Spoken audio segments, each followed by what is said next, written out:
Hey everybody, Tim here with today's episode of Star Trek Voyager, Season 4, Episode 13, Waking Moments. So for whatever reason, this is actually one of those episodes that has stuck with me through the years. I remember being a little kid when this episode first aired and just watching it and just being amazed by it.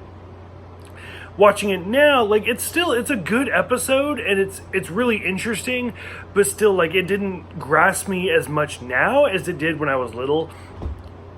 So this episode is mostly about Voyager encountering a species that they basically exist in this dream world. And once again, I say this over and over and over again with Voyager episodes. I feel like most Voyager episodes could be two-parters. If this was a two-parter, I would love to see an expansion on these creatures, on the aliens, and just to kind of learn more about them and see why they exist this way. Because I feel like one episode, it's very it's like an anticipation type episode. You're just wondering what's about to happen, like a thriller, but it doesn't really give you any backstory, and that's what I want. I want the backstory. So from the very first opening scenes of the show, we see all of these characters and we don't know they're dreaming, but very quickly you realize things aren't what they seem. So, for example, we see Seven and Harry having this lovers moment. Janeway and Neelix are kind of talking, and she sees all of the crew basically dead and old. Tuvok goes to the bridge and he's naked, which I've never had that dream. Everybody I know talks about how cliche that dream is. Oh, you go to school and you're naked. I've never had that dream, or at least not that I remember having it. So I don't know if I'm glad about that or if I'm sad about that, but whatever. And Tom has a dream about how his shuttle basically explodes and he ends up dying on the shuttle. So overall, we see all of these characters going through these situations, and you realize pretty quick that it's not what it seems. Especially we see Janeway and Neelix, but then when Tuvok gets to the bridge, Janeway's on the bridge. So right away, things are oh, okay, so something's weird. And you realize that they all end up that they're dreaming. Except for Harry can't wake up. And that's where things get really interesting. I'm on the edge of my seat and I'm okay, what's going on? And 6 crew members are basically comatose. They cannot wake up. And so we go through this really interesting scene where the bridge crew kind of go and they're talking to one of the computer panels, and they're trying to create what the alien looks like that they see in their dreams. Because when they get to the climax of their dreams, they see the ridges and they see an alien, but they don't know how it's how it's connected. And B'Elanna's oh no, he looked like this, and oh no, he looked like that. And they kind of put it all together. It's very reminiscent of the Next Generation episode Schisms, which I absolutely loved. But they do it on the holodeck, where it's Dr. Crusher and Riker and Worf, and they build the table that basically cuts them apart.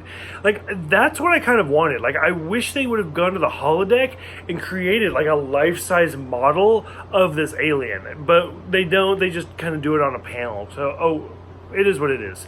So Chakotay is kind of the hero of this episode, where he introduces lucid dreaming. And I'm pretty sure I've done this at some point, but again, it's one of those where it's so fuzzy in the back of your mind, I don't necessarily remember it. And he talks about how he basically, it's his spirit quest, and how he puts a marker in there. In this case, it's the moon from Earth, which doesn't look like it should, but whatever. And how whenever he sees the moon, if he taps his hand 3 times, he'll wake up. And sure enough, he goes into the dreaming state, and things are going wrong, and Voyager is captured, and he taps his hand 3 times and he wakes up. But he doesn't, and it basically becomes the first version of Inception, where his dream was inside of a dream. And now we see Voyager, because he talks to one of the aliens, and aliens if you go to this star system, then we'll let you go. And so they go there, but then they end up getting captured, and now those aliens are on Voyager. And sure enough, he actually does wake up with the Doctor's help. And so now Chakotay's having to work with the Doctor on waking everybody up. And of course, there's another relapse where he does fall asleep, and everybody's oh no, Chakotay, you're paranoid, let us help you. But he does wake up again. they finally find the planet where all of these aliens are asleep, and they're in like little chambers, and Chakotay goes down there, and rather than like injecting himself with basically like a stimulant to keep himself awake, he wakes up one of the aliens. And then we see Janeway in the dream world, and the alien wakes up, and all the other aliens freak out. They're like, what's going on? And Chakotay's like, okay, either you let us go, or my doctor, who is a hologram, so you can't put him to sleep, will blow up your planet.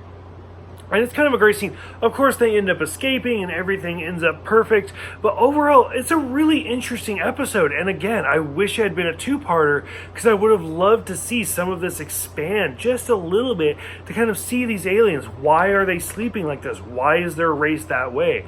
But overall, I would say it's a great episode. I really enjoyed it.